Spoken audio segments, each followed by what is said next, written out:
তোমরা সবাই কেমন আছো? আমি ভীষণ ভালো আছি। তো এটা অনেক আর্লি মর্নিং, তোমরা হয়তো শুনতেও পাবে পাখির ডাক।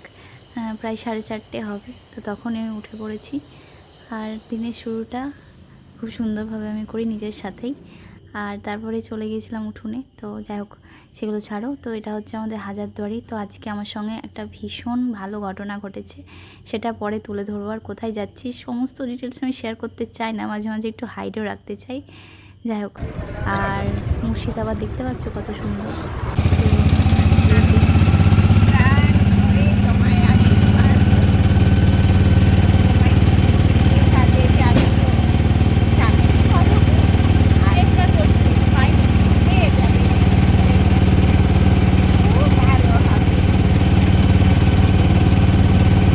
আর ওনার এত আশীর্বাদ শুনে আমি ভীষণভাবে ইমোশনাল হয়ে পড়েছিলাম। আর আমি আমার দিদার খুব ক্লোজ ছিলাম, তো গত বছরই উনি আমাকে ছেড়ে চলে গিয়েছে। আর এই যে সন্ধ্যাবেলা আমাদের আড্ডা। হ্যাঁ, 15 মিনিট পর কোনটা নিবা? যেটা নাও তুমি সেটাই।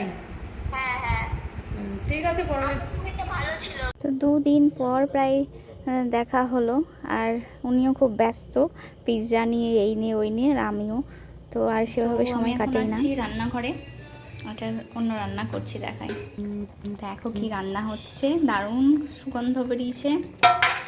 আর এদিকে আমার বেটু সুন্দর গান শুনছে আর প্রজেক্ট করছে, দেখাই। আর ভীষণ মিষ্টি একটি গান চালিয়ে দেখলাম প্রজেক্ট লিখছে। মাঝে মাঝে ওর চাগুলোকে আমি প্রায়োরিটি দিই, খুব পছন্দ করি। আর ওর সঙ্গে এখন অনেক সময় কাটাবো। Good night.